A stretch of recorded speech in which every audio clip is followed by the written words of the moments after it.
Math शॉर्टिक channel पर आपका स्वागत है। हम पढ़ रहे थे घनमूल।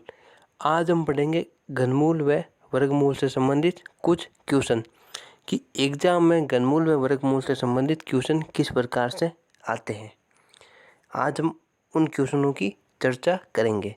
आपसे एक छोटी सी रिक्वेस्ट है, आप नए हो तो पहले चैनल को सब्सक्राइब करें और वीडियो को लाइक करना और कमेंट बॉक्स में बताना कि आपको ये क्वेश्चन कैसे लगे। तो शुरू करते हैं पहला question. Root 1 plus x upon 729 बराबर 28/27। रूट 1 प्लस एक्स अपॉन 729 बराबर 28/27।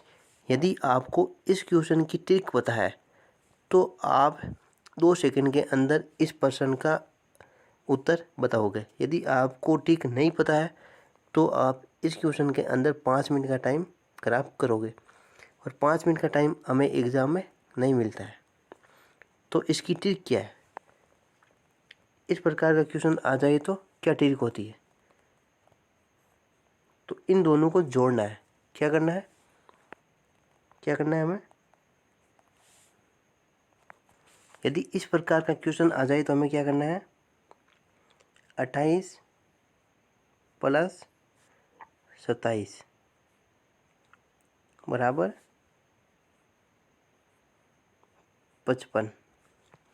यदि इस प्रकार का क्वेश्चन आ जाए तो हमें क्या करना है? दोनों को जोड़ना है। ऊपर वाली और नीचे वाली दोनों संख्या का जोड़ देते हैं तो इसका आंसर आ जाएगा 55। रूट 1 प्लस एक्स अपॉन 729 बराबर 28/27। तो इसका मान होगा तो क्या हो जाएगा? 55। कमेंट बॉक्स में बताना कि आपको ये ट्रिक कैसी लगी। अब करते हैं प्रश्न नंबर नेक्स्ट। घनमूल 0.0000001 का मान होगा। इसका निकालना है घन। हमें क्या करना है? इसमें एक बिंदु याद रखना है कि 3 के बाद में पॉइंट लगेगा। तीन संख्या के बाद में पॉइंट लगेगा। तो इसमें कितनी संख्या है? 6 संख्या। टोटल कितनी संख्या है? टोटल इसमें संख्या 6। कितनी संख्या है? 6 संख्या। टोटल है 6 संख्या इसमें। तो कितनी? 3 के बाद में तो 2 संख्या आएगी। 2 संख्या के बाद में पॉइंट लगेगा। टोटल कितनी 6 संख्या है? 6 संख्या। 6 संख्या है टोटल और 3 तो 2 संख्या के बाद में पॉइंट लगेगा। तो हम देख लेते हैं 2 संख्या के बाद में। ये नहीं हो सकता, ये नहीं हो सकता, ये नहीं हो सकता। तो हमारा आंसर हो जाएगा ये। अब कैसे होगा? 0.0, क्योंकि यदि घनमूल दिया हुआ है तो 3 संख्या के बाद में पॉइंट लगेगा। यदि घनमूल दिया हुआ है तो 3 संख्या के बाद में पॉइंट लगेगा और यदि वर्गमूल दिया हुआ है तो 2 संख्या के बाद में पॉइंट लगेगा। तो टोटल कितनी संख्या है? 6 संख्या। तो 3 संख्या के बाद में पॉइंट लगेगा।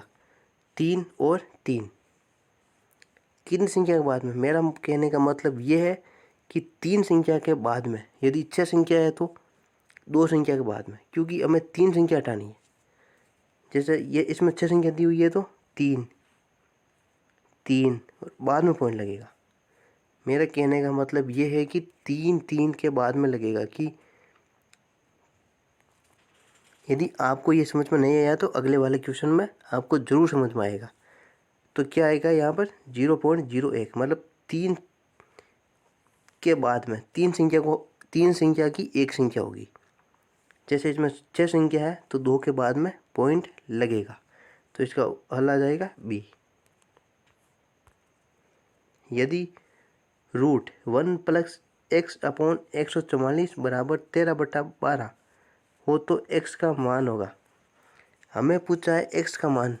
पहला क्वेश्चन और ये क्वेश्चन सेम है तो दोनों को क्या करना है? जोड़ना है। तो 13 प्लस 12 बराबर 25। क्या आ जाएगा? 25। Option number b. यदि इस प्रकार का क्वेश्चन आ जाए तो हमें क्या करना है? दोनों को जोड़ना है। 13 और 12 बराबर 25। निम्न में पूर्ण वर्ग संख्या है। पूर्ण वर्ग संख्या है। कौन सी संख्या पूर्ण वर्ग नहीं होती है? 2, 3, 7, 8 और 0। यदि सिंगल 0 है तो वह पूर्ण वर्ग संख्या नहीं होगी। यदि इकाई का अंक 2, 3, 7, 8 और 0 है तो वह पूर्ण वर्ग संख्या नहीं होगी।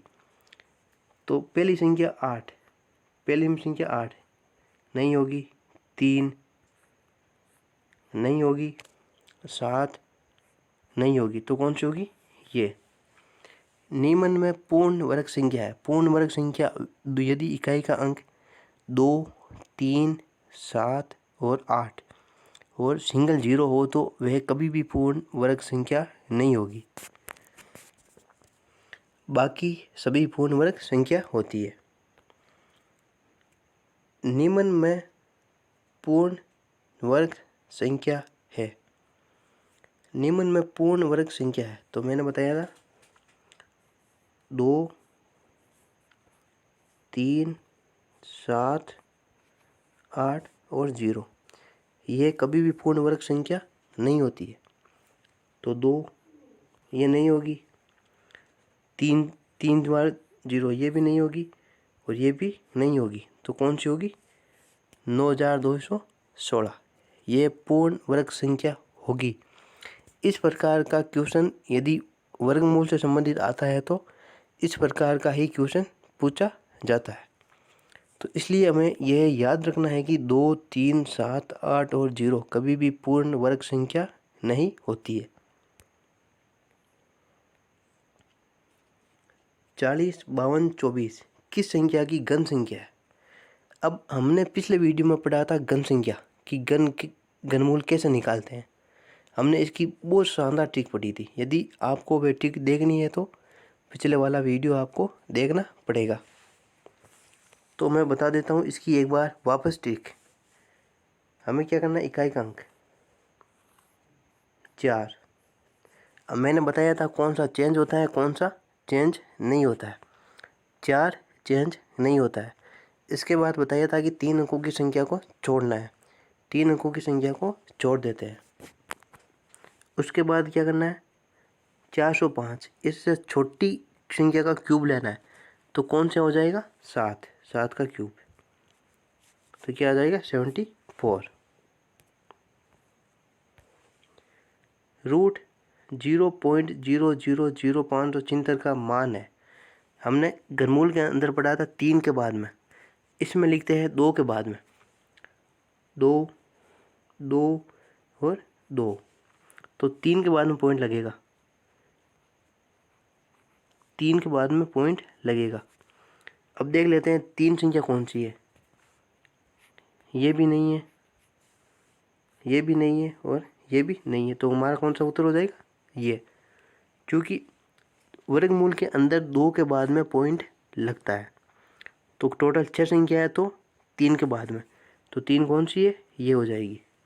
तो हमारा आंसर क्या होगा? 0.024। अक्सर एग्जाम में इस प्रकार के क्वेश्चन देखे जाते हैं कि रूट दे दिया और रूट दे दिया, 4-5 बार रूट देकर उसका मान पूछा जाता है। तो 49 का क्या होता है? 7। 49 किसका वर्ग है? 7 का। 29 और 7 कितने होते हैं? 36। 29 प्लस 7 36, तो 36 किसका वर्ग है? 6 का। 19 और 6 25। 25 किसका वर्ग है? 5 का। 11 और 5 16। 16 किसका वर्ग है? 4 का। और 5 4 9 किसका वर्ग है? 3 का। तो इसका आंसर क्या आ जाएगा? 3। इस प्रकार के क्वेश्चन में हमें क्या करना है? लास्ट की संख्या से शुरू करना है। जो भी लास्ट की संख्या दी हुई है लास्ट की संख्या से शुरू करना है। जैसे 49 किसका स्क्वायर है? 7 का। और अगले वाली में चिन्ह लगा हुआ है प्लस का, तो प्लस 7 जोड़ देते हैं। तो 29 प्लस 7 बराबर 36। 29 प्लस 7 बराबर 36। 36 किसका स्क्वायर है? 6 का। 19 प्लस 6 25। 25 किसका स्क्वायर है? 5 का। 11 + 5 16, किसका स्क्वायर है? 4 का। 5 + 4 = 9, किसका स्क्वायर है? 3 का। प्रश्न नंबर नेक्स्ट, √900 किसका स्क्वायर है? 30 का, किसका स्क्वायर है? 30 का, प्लस √0.09, 9 किसका स्क्वायर है? 3 का। 9 किसका स्क्वायर है? 3 का। तो क्या आ जाएगा? 0.3, क्योंकि दो संख्या के बाद में पॉइंट लगता है, दो संख्या के बाद में पॉइंट लगता है। माइनस कितनी संख्या है? 1 2 3, 3 संख्या के बाद में पॉइंट लगेगा, 0.003। तो इसको हम जोड़ते हैं और इसको घटाते हैं तो हमारा आंसर आ जाएगा 30.297। तो हमारा आंसर क्या आएगा? 30.297। 900 का स्क्वायर 30 और 2 के बाद में पॉइंट लगाते हैं। वर्ग के अंदर हम क्या करते हैं? 2 के बाद में पॉइंट लगाते हैं और घनमूल के अंदर हम 3 के बाद में पॉइंट लगाते हैं। तो इसका आंसर आ जाएगा 30.297। कैसे आएगा हम देखते हैं। 30, ये आ जाएगा 30.3। इसमें से ये घटाने हैं, इसमें से यह घटाना है, तो आ जाएगा 30.297। ये मतलब कैसे घटेगा? यहाँ पर 0, यहाँ पर 0, तो 10 में से 3 गए तो आ जाएगा 7, और यहाँ पर 1 यहाँ गया तो यहाँ आ जाएगा 9, और यहाँ पर 2, मतलब 30.297। यदि √1 + x/256 = 17/16 हो तो x का मान होगा। क्या आ जाएगा इस प्रकार की ट्रिक में? 17 + 16 = 33 = 33। 60 50 33 32, क्या आ जाएगा? C। यदि √1 + x/256 = 17/16 हो तो x का मान होगा। तो इस प्रकार का क्वेश्चन आ जाए तो हमें क्या करना है? दोनों संख्याओं को जोड़ देते हैं तो आ जाएगा 33। यदि हम कोई सी भी विधि अपनाते हैं इसमें तो बहुत टाइम लगता है। इस प्रकार की ट्रिक अपनाते हैं तो इसमें टाइम नहीं लगता है और एकदम आसानी से उत्तर आ जाता है। अब हम करते हैं प्रश्न नंबर नेक्स्ट और लास्ट प्रश्न। 15,625 का क्यूब प्लस 15,625 का स्क्वायर बराबर क्या होगा? पहले निकाल दें क्यूब। 5 का 5, 3 अंकों की संख्या को छोड़ना है और छोटा 25 प्लस 5, 2 अंकों की संख्या को छोड़ना है 156, 12 144, 12 गुना 12 144, तो आ जाएगा 150। Option number A. कि मैंने ये घनमूल और वर्गमूल इतने जल्दी कैसे निकाले?